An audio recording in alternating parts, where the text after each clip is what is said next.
Question आ जाते हैं और बाज़ औक़ात सवाल इस तरह भी आ जाता है कि differentiate between SN1 and SN2। सबसे पहले हम पढ़ेंगे जी SN2 रिएक्शंस। SN2 रिएक्शंस में सबसे पहली बात कि ये जो SN2 है इसका मतलब क्या है। S for substitution, N for nucleophilic, 2 for bimolecular. पूरा नाम होगा substitution, nucleophilic, bimolecular. Bimolecular reaction है ये।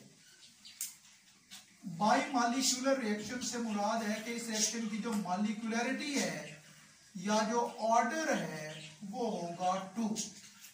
मॉलिक्यूलरिटी या ऑर्डर से मुराद होता है कि उस रिएक्शन की जो रेट ऑफ रिएक्शन है, ये जो रफ्तार है, वो कितने मॉलिक्यूल्स की कंसंट्रेशन पर डिपेंड करेगी। ये एक सिंगल स्टेप प्रोसेस है, यानी सारे का सारा काम जो है एक ही स्टेप में पूरा हो जाएगा। ये हमारे पास है जी अल्काइल हैलाइड CH और Br। ब्रोमीन पर चार्ज है नेगेटिव और कार्बन पर चार्ज है पॉजिटिव। कौन सा अल्काइल हैलाइड है, प्राइमरी है, सेकेंडरी है, टर्शियरी है? तो हम देखते हैं कि ये एक प्राइमरी अल्काइल हैलाइड है। तो इससे हमें पता चला कि primary alkyl halide will participate in SN2। अब इस कार्बन पर पॉजिटिव चार्ज है और इस पॉजिटिव चार्ज की वजह से कार्बन पर अटैक करेगा न्यूक्लियोफाइल। कौन अटैक करेगा? न्यूक्लियोफाइल। ये जो ज्योमेट्री है ना इस वक्त, ये ज्योमेट्री है टेट्राहेड्रन। कौन सी ज्योमेट्री है? और आपने चैप्टर नंबर 7 में पढ़ा था कि जो टेट्राहेड्रन ज्योमेट्री है, it is because of sp3 hybridisation. 3 dimensional geometry है। न्यूक्लियोफाइल OH नेगेटिव किस साइड से अटैक करेगा? तो न्यूक्लियोफाइल अटैक करेगा from the side opposite to living group. इस साइड से लिविंग ग्रुप इधर है। अगर न्यूक्लियोफाइल इस साइड से आता है तो लिविंग ग्रुप जो है वो उसको रिपेल करेगा, क्योंकि इसके ऊपर भी नेगेटिव चार्ज है और जिसने आना है उसके ऊपर भी नेगेटिव। तो अटैकिंग न्यूक्लियोफाइल अटैक करेगा from the side opposite to living group, मुखालिफ डायरेक्शन से। जब ये अटैकिंग न्यूक्लियोफाइल अटैक करता है तो ये primary alkyl halide for the time being अपनी ज्योमेट्री चेंज करता है। इसके तीनों हाइड्रोजन उसके साथ अटैच है जिन्होंने एज सच रहना है। इस वक्त इसकी जो ज्योमेट्री है वो हो चुकी है ट्राइएंगुलर प्लेनर। ट्राइएंगुलर। और जो हाइब्रिडाइजेशन होती है ट्राइएंगुलर प्लेनर ज्योमेट्री की वो होती है sp2। हम कहेंगे कि इस अटैकिंग न्यूक्लियोफाइल के अटैक को बेहतर बनाने के लिए कार्बन एटम ने वक्ती तौर पर अपनी ज्योमेट्री चेंज की, टेट्राहेड्रन से ट्राइएंगुलर प्लेनर। ये जो स्पीशी बन रही है ना ट्राइएंगुलर प्लेनर ज्योमेट्री वाली, ये एक इंटरमीडिएट है। ये क्या है? इंटरमीडिएट। अब इसमें जो ब्रोमीन था जो कि लिविंग ग्रुप था, उसके साथ बॉन्ड टूटना शुरू हो चुका है और जो अटैकिंग न्यूक्लियोफाइल था उसके साथ बॉन्ड बनना शुरू हो गया। देखने में ये 5 बॉन्ड लग रहे हैं लेकिन ये हैं 4 ही। 3 पूरे बॉन्ड हैं विद हाइड्रोजन एटम्स।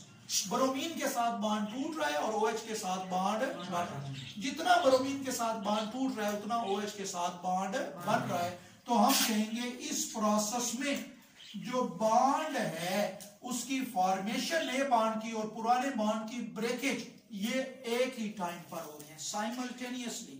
उसी टाइम लिविंग ग्रुप का बॉन्ड टूट रहा है, उसी टाइम जो अटैकिंग न्यूक्लियोफाइल है उसका बॉन्ड बन रहा है।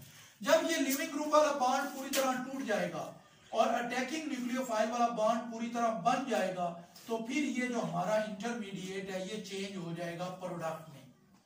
कार्बन, हाइड्रोजन, हाइड्रोजन, हाइड्रोजन और ये आ जाएगा OH और Br नेगेटिव यहां से चला गया। प्रोडक्ट में अगेन हम देख रहे हैं कि जो ज्योमेट्री है वो कौन सी है, वो है टेट्राहेड्रन और जो हाइब्रिडाइजेशन है वो कौन सी है, sp3। ये जो स्पीशीज दरमियान में बनी ये इंटरमीडिएट थी, इसका वैसे कोई बाकायदा इंडिपेंडेंट वजूद नहीं है। अब ये जो प्रोडक्ट है इसमें हम कहते हैं कि जो न्यूक्लियोफाइल है वो अपोजिट साइड पर चला गया, तो इस अमल को नाम दिया जाएगा इन्वर्जन ऑफ ज्योमेट्री। क्या नाम दिया जाएगा? और चूंकि बाई मॉलिक्यूलर रिएक्शन है तो हम कहेंगे इस रिएक्शन की जो रफ्तार है, जो रेट ऑफ रिएक्शन है, वो अल्काइल हैलाइड पर भी डिपेंड करेगा और आल्सो डिपेंड करेगा on the attacking nucleophile. Total ये 8 बातें होंगी। हम कहेंगे what are SN2 reactions? Substitution, nucleophilic, bimolecular. S for substitution, N for nucleophilic, 2 for bimolecular. तो पहली बात आ गई है bimolecular reaction. Bimolecular मतलब इसका ऑर्डर 2।